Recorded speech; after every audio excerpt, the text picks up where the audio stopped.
Mm-hmm. Bronny James. Lakers draft him, second round, 55th pick. The son of LeBron James. They're now teammates. This is the first time we've seen this, right? Father son in the NBA 100%. sometime, right? Yeah, obviously a lot of the talk is that nepotism and all this stuff, and why will the Lakers do this and all. Let me start here first, and let me ask talk Trey first. What's your thoughts on the whole thing on Bronny? Is he NBA ready for you? No, he's not. I don't think he's NBA ready, but I think it's more than just him being NBA ready. For him, it's a father-son thing. Every son obviously wants to please their father in life. So I think that has a part to play in it. His dad is arguably, we can at least argue that he's he's the greatest basketball player ever. Number 2. Play the game. What's that? Number 2. Number 2. Yes, he's number 2, but you can argue it, is what I'm saying. It's still arguable. Without question, yes. So when you're the son of somebody of that stature, obviously, when somebody tells you can have a point or you can play a role in that, why aren't you going to do it? Now, is he ahead of his time and things like he's moving too fast? He should have stayed in college, but I understand why he did it. It's more for LeBron than obviously it is for Bronny. Bronny could have stayed in college, got the skills that he needed, tune his skills up, and then be playoff. To me right now, he's barely a 3-and-D guy. He's barely that. I don't even know if he could do that. That's like the peak of what he's going to do right now, and it might cripple him. But I get it. For LeBron's legacy, it's just another notch. Hey, I played on the same team with my son. He's good enough to play in the NBA.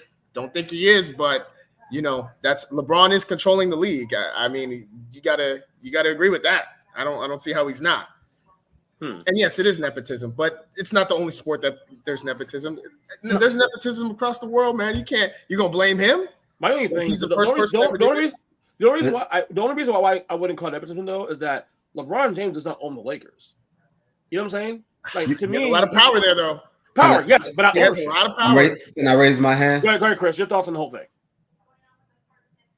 I agree with about 75% of what Trey just said. I could go to sleep a happy man. I can't believe you just said that. Oh my God. Yes, I don't believe he's NBA ready. Now, nepotism, I would say, would be you put him in the office or get him a job in the office, or you get him on the G League so he can prove himself. Mm-hmm. Nepotism would be putting him with Rich Paul to help run your companies and all this stuff. Right. The problem I have with this situation is you took a spot from somebody that is better than you. That's the issue. That's the issue. Somebody who deserved it more than him. I agree with that. Yeah, you took a spot because your dad is this guy, which LeBron is a great player. We can always argue about who's best of all time and things of that nature, but he's definitely top 5, top 3 maybe. But you took a spot from a kid that wanted to buy a house for his mother, take care of his family, that's been hustling all his life, to a kid that has everything already and is not ready. Now, if he was somebody that the first couple games gave us at least 8 to 10 points, as a 6'1" guard, I say, okay, maybe. But you come in there and you look at, you have all the best trainers. You have everything, every asset that a parent that has the means to provide to you. And you come out playing like this. Right. Who's the player that was left behind for this legacy talk? What kid that busted his tail was left behind? That's what I've been thinking about. It's not about him getting the spot. I'm thinking about the kid that lost the spot because they were like, yeah, he's better, but LeBron's son, he wants to play with his son, and this kid has to work harder. And then you give him a guaranteed contract, which is unheard of on a second-round player. But it's nothing, though. $8 million? It's still after something. taxes, that's like $4 million. That's nothing. That's a lot for a second-round pick. For the kid who's guaranteed money. For Bronny, that's nothing. He won't even. That's a right off. You're making my original point. That's a good point. The player who probably deserves that spot could use that money. Yeah, that's their money. Yeah, I got you. But I think my problem with that doesn't have guaranteed money. You don't have guaranteed money, I don't think, unless you're the top 20. First round, yeah. Not a second round. I don't see guarantee. Definitely not second round, but you guarantee him the money. So what does he have to work for? Yeah, what were you gonna say, Ernest? I think my bigger point is more so people are pissed at LeBron because they figure LeBron, did this and acquiesced this, and yes, obviously his power did do this, but I feel like blame is you want to blame LeBron somewhat for all this happening. Sure, go ahead. I mean, to be honest with you, I'm not gonna say every father would do this, but if any father in power had a chance to elevate their son, we see it all the time. They would do it. Not saying everyone will do it, but I would say the majority of fathers in a position to do this with their kid would do this. In that position, I don't think there's a father out there that wouldn't do it. Right. However, all right, I'm gonna give you an example though. Go ahead, Chris. I'm gonna give you an example. Yeah. Marcus Jordan was a better player than Bronny was in college. I don't know. He was pretty bad. He averaged over 10. Hold on. We're talking about summer league though. He could shut us all up still in the season. Yeah, he can average 20 points a night in the regular season. As a 6'1" guard. You don't know that. That's my point. It's just unless he's Kyrie level with handles, unless he's Allen Iverson, which he is not, nowhere near none of those two. All I'm saying is 6'1" guard. Hold on. First of all, a 6'1", he's not Allen Iverson. I'm not saying that. But did we know Allen Iverson was? Wait, hold on. I know, but did we know Allen Iverson was Allen Iverson when he first started as a rookie, like before in training camp? No, and I'm saying it's very early. He could still shut us all up and have a crazy rookie year. What if he's rookie of the year this year? Then we all look stupid. Come on now. You know what I'm saying? We'll see. I mean, look. Is it a stretch? Yes, it's a stretch. For the record, it's a huge stretch. For the record, saying if grandma had balls, should be grandpa. For the record, you get no agreement here. I think all three agree he's not NBA ready. In my opinion, like to me, it was more so. I was not even mad about it. To me, it's a cool story, but is the dude NBA ready? In my opinion, no. I mean, when I watch him, the little I watched him in USC last year, it didn't scream NBA draft in first or second round second round of the draft. But it's a cool story, and I get that. My issue, more than anything else, is the fact that where blame is being headed at. And I'm not saying don't blame LeBron, but at the end of the day, forget the blame part. Right, but Chris, at the end of the day, if you're pissed off, be mad at the Lakers. They can say no. They can always say no. Rob Pelinka and all them, they got to play a part too. They could have said no. Let me ask you this, because somebody, I think Trey said it earlier. Any father would do that for their child. Most fathers. I don't think every single one. Michael Jordan didn't do that for his kids. He had more power in the NBA than LeBron does. I actually disagree with that. I don't know about that. I actually disagree with that. I don't think he does. No, I know. David Stern is not the same as Adam Silver. Adam Silver is a very pro player. David Stern didn't give a fuck. It was about to look you up real quick. Let me know when y'all done. Yeah, go ahead. Because you just made a point of it's the team, right?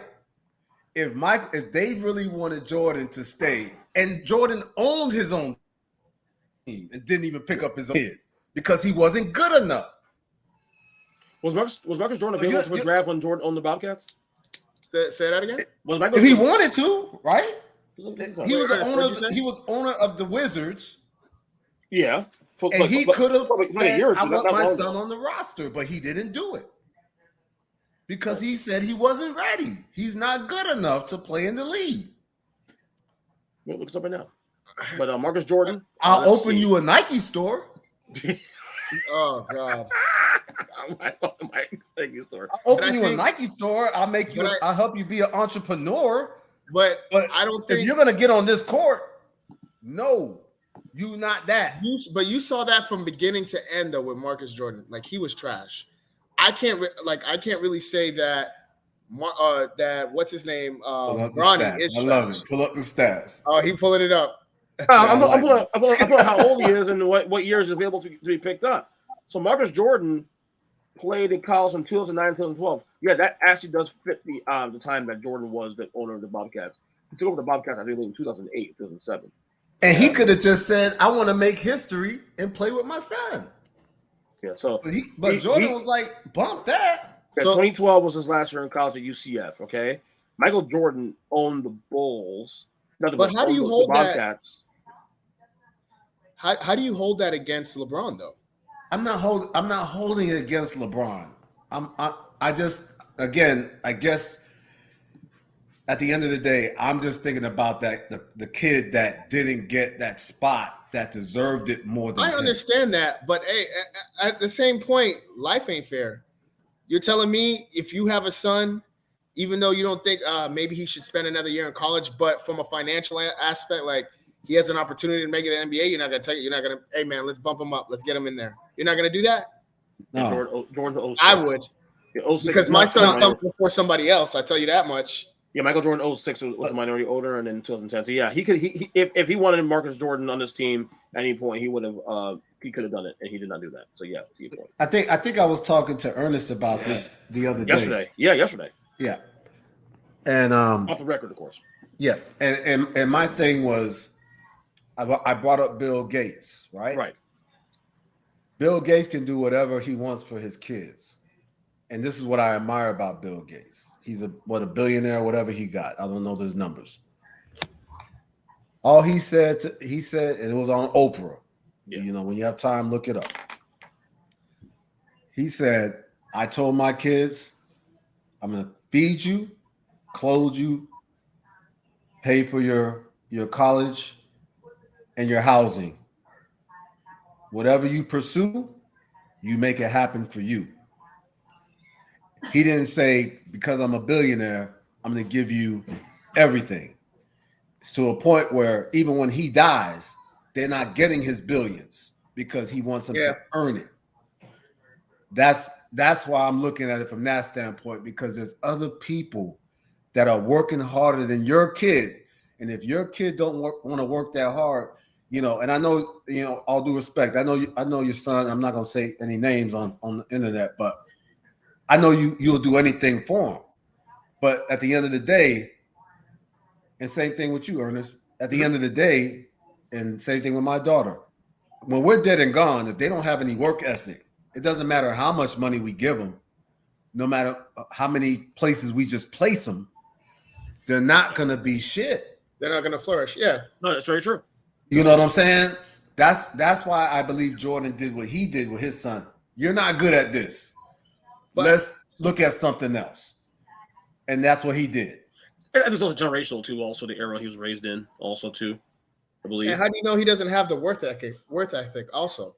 He could maybe he's just not as talented. I do think and I'm not gonna sit there and say LeBron does not have that, and neither does Bronny, but the optics look kind of weird though. It's just weird optics. And then LeBron made comments about, like, you know, Bronny is better than half the players in the NBA. Like, stop. Whoa, that's crazy. I don't know about that. That's what he said. He said that. I didn't even hear about that. I didn't hear about that. This is the way they should have done it. It should have been him walking onto the team, earning the spot. As a walk-on type of thing? Yeah. That's still... He may still go to G League, though. He may still go to G League. He's not going to the G League on a 4-year guaranteed contract. Not right now. Then that would look really bogus. That looked crazy. The Lakers would look crazy. You got a dude who you're paying guaranteed. Granted, it's pennies what they're paying him. But you're also paying LeBron's kid, and you know, it's a little complicated. Did you see real quick? I'm gonna play a video quick. Did you see the Finals MVP Jaylen Brown at the game? Yes, I did see that. Some folks don't know this. I'm gonna play the clip. I guess we were lip reading what he was saying, and allegedly he was saying it looked like he said that. Look, he was saying. I'll play a quick clip here for the folks in the podcast. Before you play it, what was it? What was said? What we allegedly said, basically saying the dude ain't ready. Yeah, dude ain't ready. It looks like that's what he said. But here's his video here. Right now. Jaylen Brown doesn't believe Bronny James is a pro. Bronny James has struggled to find his groove a bit this summer league on the scoring side, coming into Monday's game shooting 0 for 12 from 3, and his woes continued. He shot not 1, but 2 ugly air balls on 3-point attempts, finishing the game with a lowly 2 points and 3 fouls. Jaylen Brown attended the game with now presumed girlfriend Kiersey Gondrezic, former WNBA player, and Angel Reese. Brown has been in the news recently for being left off of Team USA, but it was what he said about Bronny that has everybody talking. Cameras caught him courtside talking to Kiersey and Angel Reese, saying, "I don't think Bronny is a pro." Here's says, I think he'll be on the G League team for sure, in which Brown responds, because of his name, he's going to be on the Lakers. The video quickly went super viral. Brown took to Twitter afterwards and responded, not exactly fighting back on what he said, but a little compliment to LeBron and that Bronny has all the tools to be successful. Jaylen Brown doesn't... All right. You guys thoughts on that one?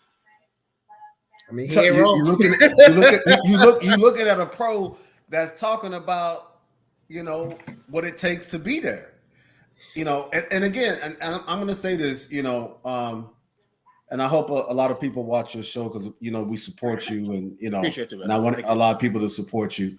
But I want to say this wholeheartedly. Okay. I want to be wrong about him. Same. I do. I I want do him too. Absolutely. 100%.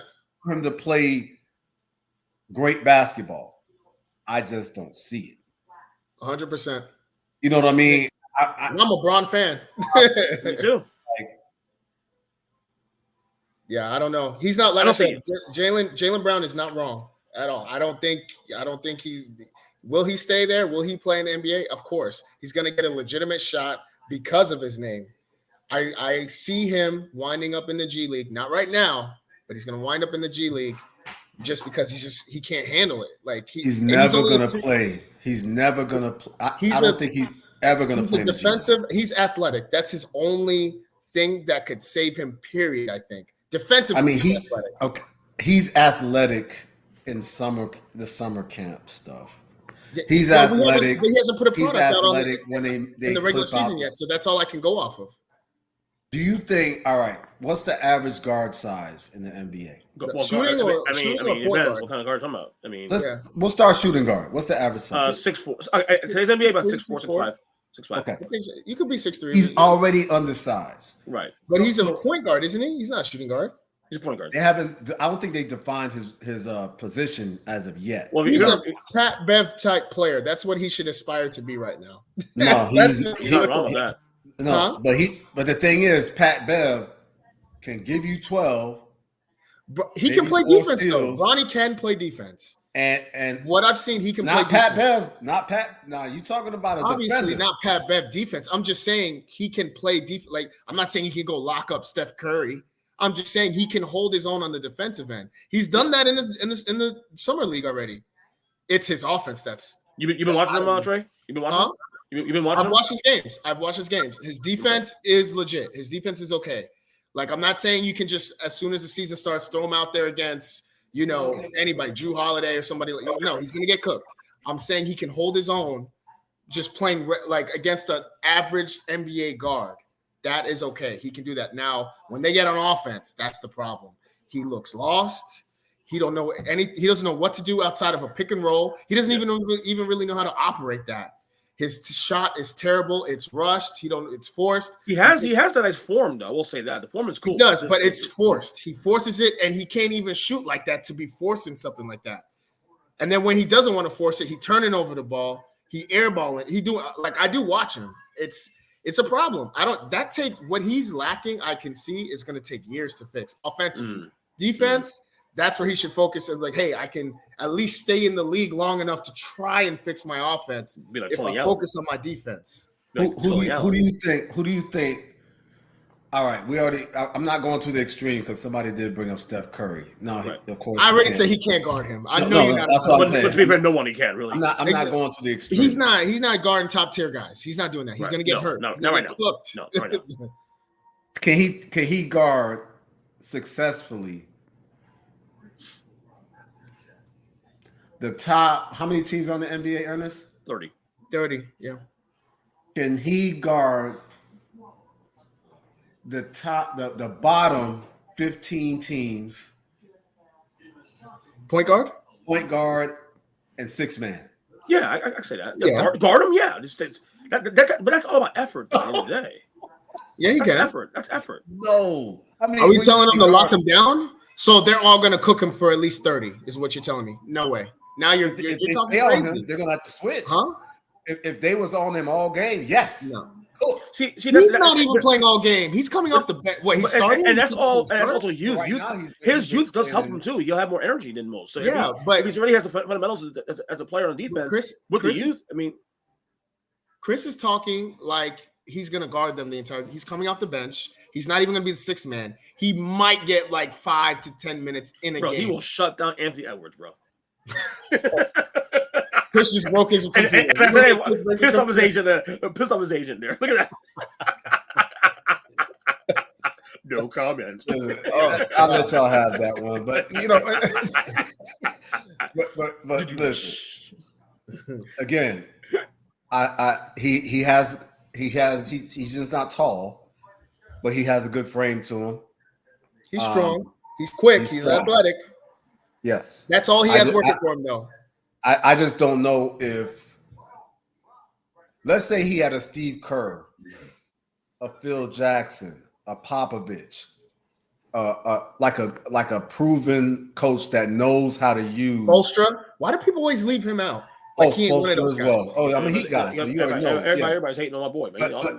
He's up there with those guys, though. Why do they always? He's in the conversation. No, you're right. But what I'm saying is, if he had a coach that could, Tony Parker wasn't that athletic. Okay. But Popovich put him in the play to be successful. And I'm not trying to knock JJ, even though I hate Duke, but I respect JJ's game. I respect JJ's game. I'm actually interested to see how he does coaching. I think he'll be a good coach. That's what's going to tell me if he's going to be a good coach or not. If he can make him a good put him in the player? right. Put him in the. He's going to be a good basketball player if you put him in the right situations and you run the plays that makes him successful. What I've been seeing is like he's in the open court trying to just do like stuff like his dad does, and he, Bronny shouldn't be in no half court. Like Bronny, get it. His steals, he needs to turn those into dunks, buckets, lays, all those things. That's when he starts getting on the highlight reels like that. Then the pressure will ease off a little bit, because right now he's in this half court offense that he doesn't know nothing about, and he feels the weight of the world on his shoulders. He don't know what to do. He's not a half court player, period. Defensively, yeah, he can, but offensively, and he's a point guard. Now you have to run it. You're giving this kid who shouldn't even be in the league to run an offense, period. That's crazy. He doesn't know what to do. He looks lost. I think it all boils down to, again, how JJ and I think the one thing JJ has in his corner, and he hasn't said it yet, but I know he has it. If Coach K is in his ear, he'll guide him the right way, how to use them. I actually got a question. Wait, Coach K is not there anymore, isn't it? Coach K. No. But Coach K is still close to his true. top. Yeah, I guess that's an I'm just saying, advice. if he's in his ear and like, hey, this is how you need to use him. He's not going to be effective this way. You got to use him this way to be more effective. He's a doctor when it comes to he'll certainly have the access to these guys, all these guys. I just hope that Coach K is in his ear, because that will be a big asset to JJ being a great coach for the Lakers. Right. He's definitely was a great basketball player, awesome in college, great in a good player in the NBA. But I've never seen him coach. From what I heard, I just heard that he only coached like his daughter's basketball team, which is admirable. But that's a different echelon of coaching. So I'm eager to see how he brings the pieces together and facilitates the team. I wish we had a Hard Knocks for the NBA. That'd be awesome. I mean, the Lakers would be my number one choice right now to watch that shit. I'll tell you right now.